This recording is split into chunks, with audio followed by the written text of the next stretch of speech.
आज का जो हमारा दौरा है, ये दौरा तो एक यहाँ माननीय एलजी मनोज सिन्हा साहब के हाथों से एक अवार्ड का फंक्शन यहाँ रखा गया है और अनेक भारत में और जम्मू कश्मीर में जो एक्टिविस्ट है उनको अवार्ड देने का एक प्रोग्राम है। उसके साथ साथ मैं जिस पार्टी से आता हूँ, रिपब्लिकन पार्टी ऑफ इंडिया, उस पार्टी के तरफ से आज हमारे मंजूर खान जी जो है उन्होंने मतलब आज यहाँ ये कार्यकर्ताओं की मीटिंग यहाँ रखी थी और यहाँ कश्मीर के 10 जिलों के एक्टिविस्ट इधर आए थे और कश्मीर के सभी जिलों में रिपब्लिकन पार्टी का यूनिट चालू है। तो आने वाला जो लोकल बॉडीज का इलेक्शन है जो नवंबर में जो आ रहा है, तो वो इलेक्शन हम लड़ने का प्रयत्न करने वाले हैं और रिपब्लिकन पार्टी गांव तक पहुंचाने का काम हम करने वाले हैं। एक तो हमारी भूमिका ये है कि 370 आर्टिकल हटाने के बाद यहाँ डेवलपमेंट जोर जोर से हो रहा है, लेकिन और भी उसको गति आनी चाहिए। उसके लिए भारत सरकार की तरफ से पूरा सहयोग जम्मू कश्मीर के लिए देने का माननीय नरेंद्र मोदी जी का इच्छा है, उनका सपना है और यहाँ मतलब अच्छा डेवलपमेंट हो, या बेरोजगारों को रोजगार मिले, यहाँ कुछ उद्योग इधर आए, उसके लिए प्रयत्न चल रहा है। होटल इंडस्ट्री को भी ज़्यादा बढ़ावा देने के लिए प्रयत्न हो रहा है और आप लोग जानते हैं कि 370 आर्टिकल हटाने के बाद कम से कम 2,70,80,000 से ज़्यादा टूरिस्ट इधर आए थे। लोगों को बिल्कुल डर नहीं था, लेकिन जो पहलगाम में हुआ तो उसके बाद भी टूरिस्ट आ रहे हैं, लेकिन जो पाकिस्तान ने मतलब ये लोगों को डराने का काम किया और यहाँ की इकोनॉमी कोलैप्स होने का काम किया था, लेकिन हमारे सरकार ने कड़ा जवाब दे दिया है और अभी हम यहाँ शांति चाहते हैं और यहाँ इसी तरह की मुठभेड़ ना हो, या पाकिस्तान ने कोई आतंकवादियों को भेजकर यहाँ गड़बड़ नहीं करनी चाहिए और कश्मीर जम्मू पूरा शांत रहना चाहिए। इसी तरह की हमारी भूमिका है। अच्छा अठावले जी, आप सोशल जस्टिस के MOS भी है और एम्पावरमेंट भी देख रहे हैं, आप ये बताइए कि यहाँ जो स्टेट वुमेन कमीशन नहीं है, तो कई सालों से 2019 के बाद यहाँ नहीं है स्टेट कमीशन, जिससे यहाँ खवातीन को इंसाफ नहीं मिल पा रहा है, कई दिक्कतें उनको सामना करना पड़ता है। किसको? जो खवातीन का है वो commission, ladies justice, women's commission. अच्छा, वुमेन कमीशन मेरे मंत्रालय के अंदर आता नहीं, लेकिन सरकार का एक वो पार्ट है और वुमेन कमीशन जहाँ वुमेन महिलाओं पर अन्याय होता है उस अन्याय को मतलब उस महिलाओं को न्याय देने के लिए महिला कमीशन होता है, नेशनल कमीशन भी होता है, स्टेट का कमीशन भी महिलाओं का होता है, मगर यहाँ नहीं और वहाँ यहाँ नहीं है। तो उसके लिए ज़रूर मैं मतलब भारत सरकार से माननीय मोदी साहब से बात करूँगा और यहाँ के लोगों की जो इच्छा है कि जिस तरह दूसरे राज्यों में महिला कमीशन है, तो जिस तरह मुझे लगता है कि जल्दी जल्दी या जम्मू कश्मीर को स्टेट का दर्जा मिलना चाहिए, तो इसी तरह की मांग भी है। यहाँ इलेक्शन भी हो गया था, या 60% से ज़्यादा वोटिंग हुआ था, दूसरे राज्यों में भी इतना वोटिंग होता नहीं, उतना वोटिंग इधर हुआ था। तो मैं जम्मू कश्मीर के लोगों का आभार व्यक्त करता हूँ कि उन्होंने मतलब किसी के धमकाने को मतलब ना डर कर वोटिंग किया था और ज़रूर माननीय उमर अब्दुल्ला जी सरकार आई है, तो यहाँ जल्दी जल्दी जिस तरह माननीय अमित शाह साहब ने जब 370 आर्टिकल हटाने का निर्णय लिया था, तभी बताया गया था कि बहुत जल्दी यहाँ जम्मू कश्मीर को स्टेट का दर्जा दे देंगे। ज़रूर भविष्य में जल्दी भारत सरकार वो निर्णय ले सकती है। उसके बाद यहाँ वुमेन कमीशन हो जाएगा, स्टेटहुड वापस मिल जाएगा। कब तक है? हाँ, कब तक अभी हमारे प्रधानमंत्री जी तय करेंगे, वो तो हमारी सरकार के मन में तो ही जम्मू कश्मीर को दर्जा दे देना ये स्टेट का, लेकिन अभी कब होगा ये भी मैं नहीं बता सकता हूँ, लेकिन बहुत जल्दी हो जाएगा, ऐसा मुझे पूरा विश्वास है। अनएम्प्लॉयमेंट यहाँ हाई रेट है बाकी स्टेट्स के मुकाबले में, तो उस हवाले से आपका जो मंत्रालय है क्या काम कर रहा है?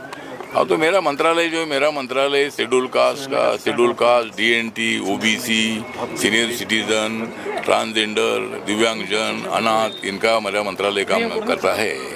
तो मैं ज़रूर एक बार मेरे मंत्रालय के तरफ से मैं एक ट्रेनिंग कैंप यहाँ रखूँगा और यहाँ मेरे मंत्रालय की जो ओल्ड एज होम है, डी एडिक्शन सेंटर है, स्किल ट्रेनिंग है, वेंचर कैपिटल फंड की स्कीम है, ऐसे अनेक स्कीम हमारे मंत्रालय की है। तो उसकी जानकारी देने के लिए ज़रूर मतलब एक कैंप हम यहाँ वर्कशॉप लेंगे उसके साथ साथ मैंने मेरे भाषण में भी बोला कि भाई MSME डिपार्टमेंट ऐसा है कि वहाँ बहुत सारी सब्सिडी मिलती है, तो ऐसे उद्योग अगर हमारे नौजवान डालते हैं तो उसमें 10, 20, 50, 100 लोगों को रोजगार मिल सकता है। और बाकी के इंडस्ट्रियल लोगों को भी हमने अपील किया है सरकार ने कि भाई जिनको कश्मीर में, जम्मू में जाना है वो इंडस्ट्रियल लगा सकते हैं। तो बहुत ही जल्द मुझे लगता है कि यहाँ की बेरोजगारी खत्म हो जाएगी। यहाँ अगर उद्योग आ जाते हैं तो मतलब उस नौजवानों को रोजगार मिलेगा। यही हमारा सरकार का सपना है, क्योंकि ये हमारी सरकार का सपना है, क्योंकि जम्मू कश्मीर अपना है। तो इसीलिए मतलब जम्मू कश्मीर को न्याय देने के लिए जरूर भारत सरकार कटिबद्ध है और माननीय नरेंद्र मोदी जी इसके लिए बहुत बड़े एक्टिव प्रधानमंत्री है। जरूर जम्मू कश्मीर को सामाजिक, आर्थिक, शैक्षणिक न्याय में मिलेगा। मेडिकल ट्रीटमेंट के लिए भी मतलब अस्पताल की निर्माण हो जाएगा और यहाँ लोगों को सबको न्याय मिलेगा, ऐसा हमारा विश्वास है। जम्मू में काफ़ी नुकसान हुआ है फ्लड की वजह से, तो क्या कुछ किया जाएगा जम्मू के लिए? तो फ्लड की वजह से जो नुकसान हुआ है, भारी बारिश से मतलब जम्मू में काफ़ी नुकसान भी हुआ है और अभी राज्य सरकार ने भी उसका सर्वे करना है, उसका पंचनामे करना है और ज़रूर राज्य सरकार ने भी मदद करनी है और भारत सरकार की तरफ से भी जो हमारा डिपार्टमेंट होता है, पुनर्वसन डिपार्टमेंट, उनके तरफ से भी कुछ मदद हो सकती है। उसके लिए पूरा उसका रिपोर्ट तैयार हमारे पास अगर आता है तो ज़रूर फ्लड में जो नुकसान हुआ है उन किसानों को, लोगों को ज़रूर मदद करने का प्रयत्न हमारा रहेगा। कल होम मिनिस्टर अमित शाह भी आ रहे हैं जम्मू दौरा करने के लिए। हाँ, तो माननीय अमित शाह साहब अनेक बार इधर आए हैं। मतलब जब जब आवश्यकता होती है तब अमित शाह यहाँ आते हैं और यहाँ के लोगों को आश्वासन भी देते हैं। यहाँ ज़्यादा एक्टिव कैसा जम्मू कश्मीर बने, यहाँ सब क्षेत्र में कैसा डेवलपमेंट हो, उसके लिए माननीय अमित शाह साहब का हमेशा मार्गदर्शन जम्मू कश्मीर को होता है और बहुत बार यहाँ वो हमेशा आते हैं। जिस तरह पहलगाम में जब मतलब हमला हुआ था तब फौरन 1-2 घंटे में मतलब अमित शाह जी इधर आई थे। तो इसी तरह मुझे लगता है कि अपनी इकोनॉमी को कोलैप्स करने का प्रयत्न हुआ था, लेकिन अभी स्थिति बेहतर है और टूरिस्ट भी यहाँ आ रहे हैं। जिस तरह 370 आर्टिकल हटाने के बाद 2.5-3 करोड़ टूरिस्ट इधर आए थे, उनको डर नहीं लगता था।